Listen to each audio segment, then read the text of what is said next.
6 अगस्त 1945 वो दिन था जब हमारी दुनिया ने इतिहास का सबसे काला दिन देखा। उस दिन अमेरिका ने सुबह करीब 8 बजे जापान पर लिटिल बॉय नाम का परमाणु बम गिराया। उस हमले में पूरा हिरोशिमा शहर नरक बन गया। पर अमेरिका सिर्फ इतने पर ही नहीं रुका। उसने 9 अगस्त को फिर से फैचमैन नाम का एक परमाणु बम नागासाकी शहर पर गिराया। इन दोनों हमलों में करीब 1.5 से 2 लाख लोग मारे गए, अनगिनत घायल हुए, 70% इमारतें गिर गईं और रेडियो एक्टिव तरंगों के कारण बहुत सालों तक बच्चे विकलांग पैदा हुए। अब आप सोच रहे होंगे कि आज हम अचानक आपको इतना पुराना किस्सा क्यों बता रहे हैं। दरअसल आज आपको यह बताने की वजह यह है कि अब फिर से हमारी धरती पर परमाणु बम का खतरा मंडरा रहा है। आप अंदाजा लगा सकते हैं कि 77 साल पहले एटम बम ने जो तबाही की थी, तो आज परमाणु बम उससे 100 गुना ज्यादा ही खतरनाक है। अगर वो फटे तो क्या हो सकता है। पर आखिर कौन करने वाला है 21वीं शताब्दी में परमाणु शक्ति का इस्तेमाल, और अगर ऐसा हुआ तो क्या होगा अंजाम, आइए जानते हैं।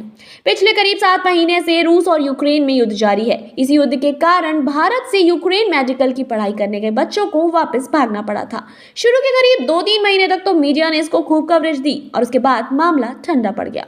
हालांकि उस टाइम पुतिन द्वारा परमाणु बम के इस्तेमाल की खबर ने खासा जोर पकड़ा था, पर वह केवल मीडिया हाउसेस का अंदाजा था। फिर बहुत वक्त तक रूस यूक्रेन जंग से कोई भी बड़ी खबर सामने नहीं आई, लेकिन अब पता चला है कि यूक्रेन ने क्रंच स्ट्रेट ब्रिज को ढा दिया है। यह ब्रिज रूस को क्रीमिया से जोड़ता था।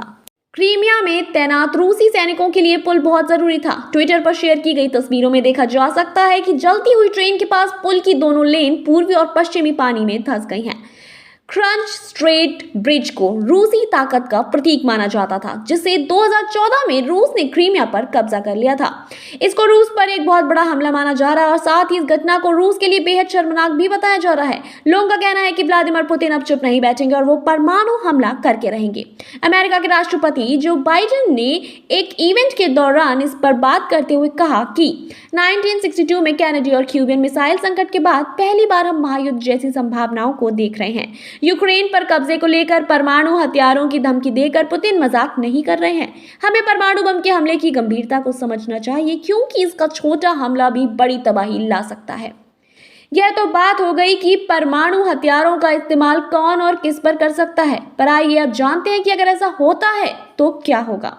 बिना किसी जटिल तकनीक को समझे बस इतना जान लीजिए कि परमाणु बम परमाणु के विखंडन यानी कि डिवीजन से निकलने वाली ऊर्जा के कारण इतना खतरनाक होता है। अब अगर कोई परमाणु बम आपके शहर पर गिरा दिया जाए तो सबसे पहले तो एक बहुत ही ज्यादा गर्म लहर 5 से 6 किलोमीटर में फैल जाएगी, क्योंकि जहां बम गिरता है वहां का तापमान लगभग 50 लाख डिग्री सेल्सियस हो जाता है।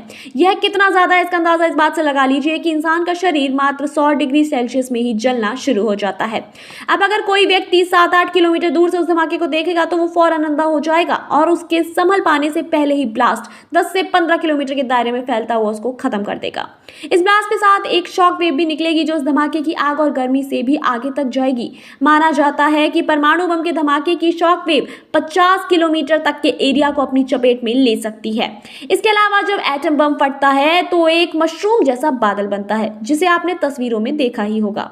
यह बादल 20 किलोमीटर की ऊंचाई तक जाता है और यह सिर्फ धुआं नहीं होता बल्कि केमिकल होता है जो कि 10 किलोमीटर के क्षेत्र में बरसने लगेगा।